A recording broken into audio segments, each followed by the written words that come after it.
Hey everyone, Ryan here, and welcome back to our pediatric dentistry series. In this video, we will talk about dental trauma in children.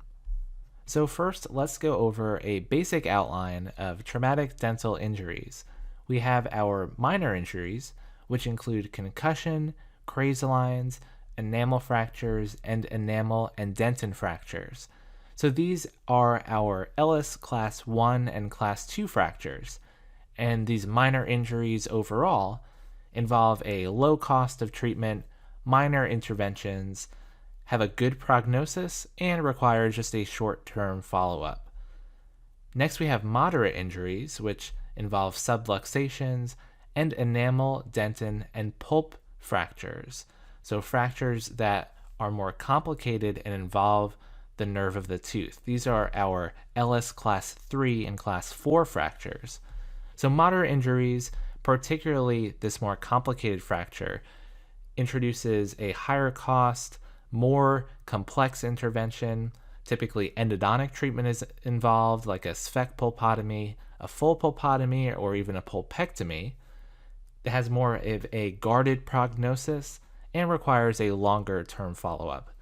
And then we have our major injuries, which are our luxations, intrusion, extrusion, and lateral luxation, avulsions, alveolar fractures, and crown and root fractures. So these are going to be our Ellis Class 5 and Class 6 fractures. They involve a high cost, major multi-specialty interventions, have a reduced or poor prognosis, and require a long-term follow-up. So here are some great high-yield facts to know for the board exam. Boys are more often impacted by dental trauma than girls. The maxillary anterior teeth are the most commonly involved, and an increased overjet that's greater than 6 millimeters specifically has a higher risk of dental trauma. So children with increased overjet are more at risk because the upper teeth are way out in front of the lower teeth. So they're more vulnerable to trauma, and there's just more opportunity to knock into those front teeth. So when a patient comes to the clinic with dental trauma, there are some relevant medical history questions that we really need to ask them. We ask, do they have any coagulation disorders? And we're thinking about bleeding risk. Do they have tetanus coverage? So tetanus is caused by a bacterial infection, which can be inflicted by a puncture wound, or even if you fall into the dirt, for example. So we want to make sure that the patient is covered with the tetanus vaccine. The active immunization is 3 Tdap vaccines. It covers tetanus, diphtheria, and pertussis during the first year of age, a booster at 1.5, 3, and 6 years, and then every 4 to 5 years after that. So if they're uncovered, they really need to get a tetanus antitoxin, but if there's dated coverage, they can get a tetanus booster. We really importantly want to rule out a head injury. If they've had trauma, there's a good chance that they hit their head to some degree. So we perform some neurologic assessment of drowsiness, amnesia, and blurred vision. So you ask, how many fingers am I holding up, to examine their state of consciousness, want to check for their speech, look at their eyes, do they have ptosis or drooping of the eyelids, is there any dizziness, do they feel nauseous, are they vomiting, do they have any sort of amnesia, do they remember what happened? And if they have any of these signs, tell them that their teeth are minor and to go to the ER to get tested for a head injury, which can be much, much more serious.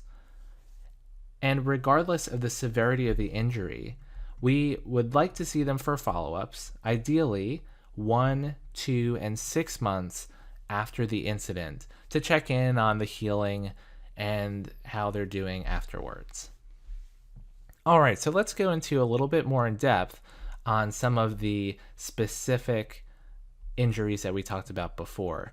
So we have concussion and subluxation of primary teeth. Concussion is where the periodontal ligament becomes sore, the tooth was knocked into, but the tooth wasn't displaced and there's no increased mobility. Subluxation is where the PDL actually rips and bleeds. There's some mobility, but still no displacement of the tooth. So we really, in this situation, just want to let the tooth rest. Any kind of splint is really overkill for a primary tooth, so no treatment is typically recommended. But we would recommend the patient to maintain a soft diet, to let those teeth rest and relax, not biting into anything really hard like a whole apple or something like that. We want to reinforce good oral hygiene. It might be a little bit sore, but we still want them to take care of their teeth. And teeth with open apices are more likely to remain vital after this trauma. And that's kind of true for any situation. If we have any sort of trauma, typically a tooth with an open apex that hasn't completed development has a better chance of remaining vital. That goes for permanent teeth as well.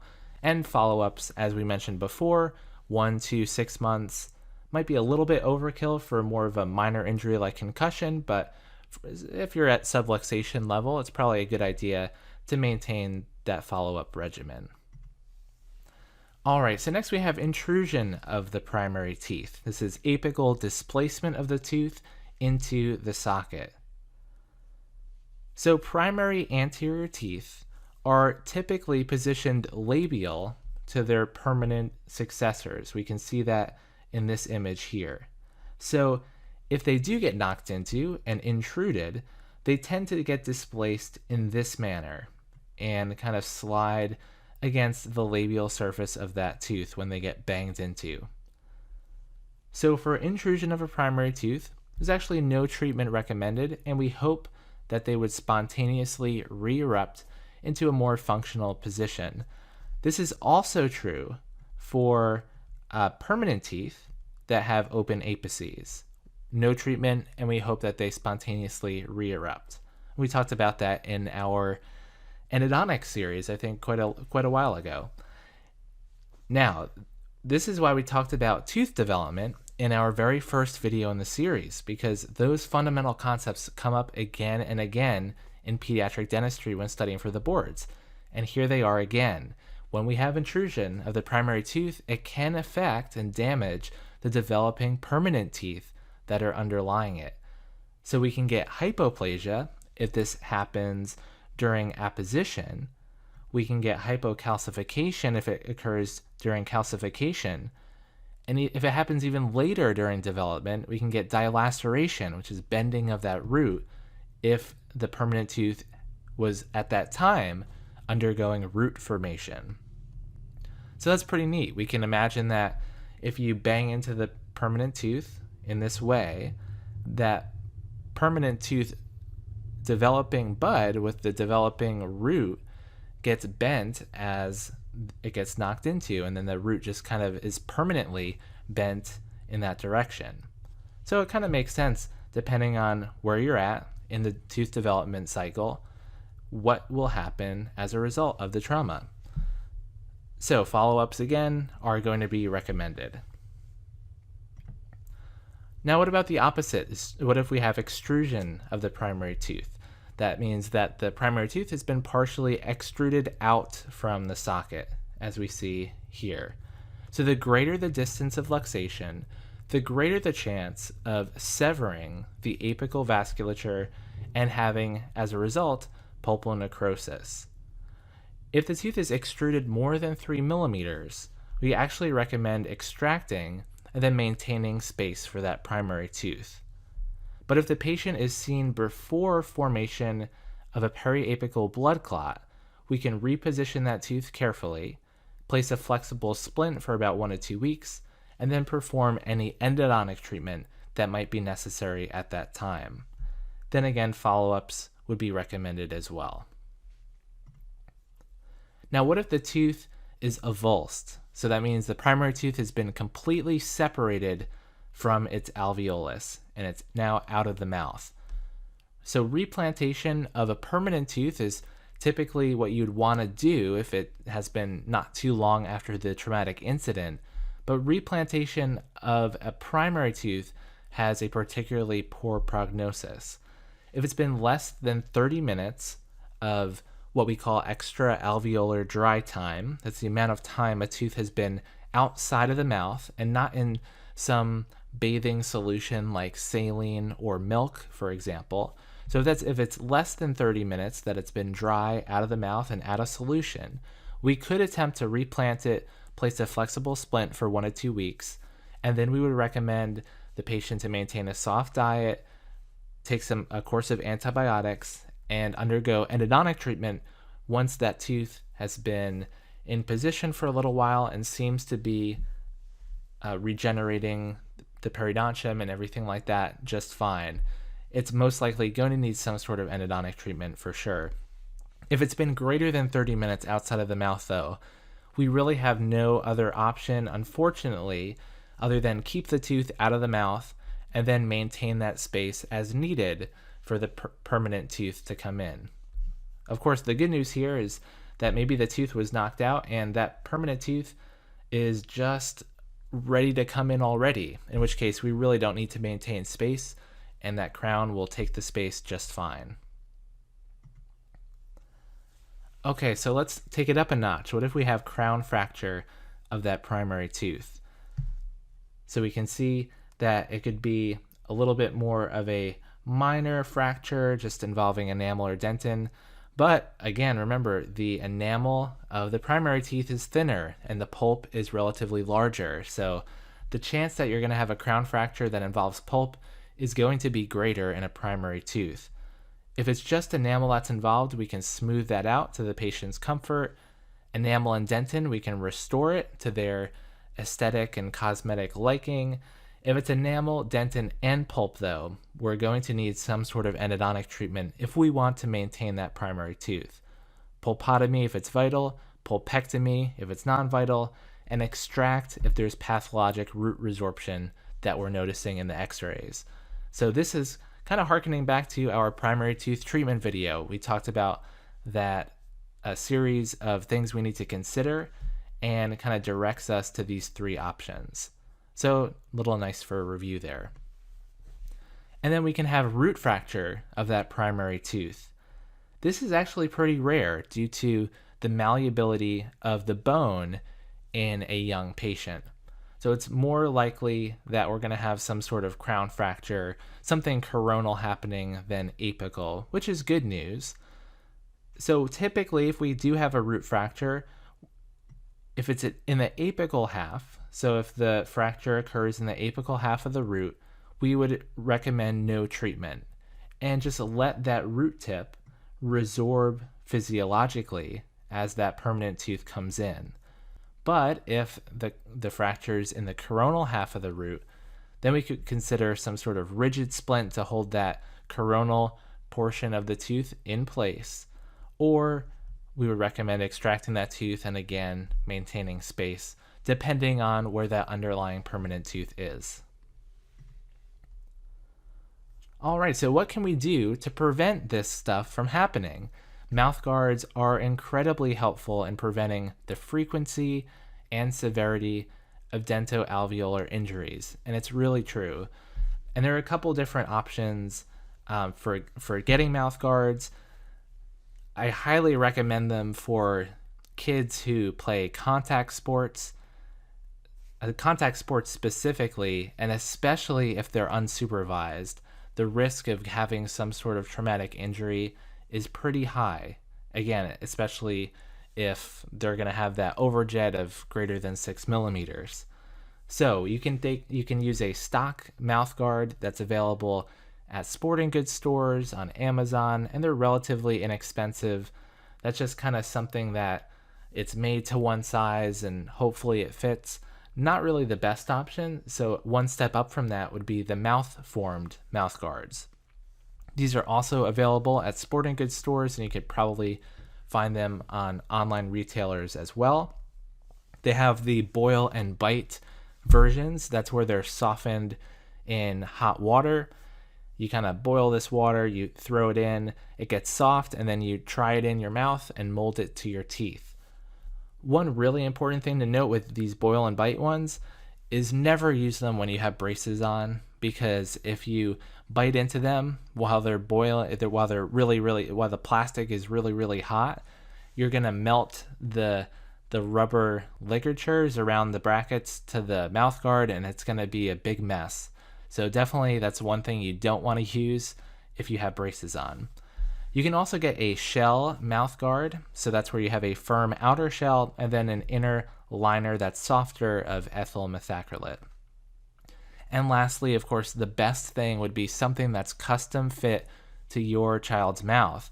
And so you'd have an impression taken by a dental professional, and then they'd have a cast or a model that they could vacuum form a mouth guard, or you could use a pressure laminated material with multiple layers. And so something that's custom fit will fit the best, but if you want to go one step down from that, the mouth formed is a better option. Certainly a better option than the stock mouth guard. All right, so this is just a brief review of root resorption. We've talked about this in several of our other series, but we have our internal root resorption, where the odontoblastic layer in the pulp is damaged, and we have our external root resorption, where the cementoblastic layer in the PDL has been damaged. So root resorption, I mentioned pathologic root resorption, is certainly something that could happen if a child, or any patient for that matter, experiences a traumatic dental injury. There are various different forms of external root resorption. There's surface replacement, which is essentially ankylosis. We have inflammatory, cervical, and apical. You can feel free to read through those. Nice definitions to know for the board exam.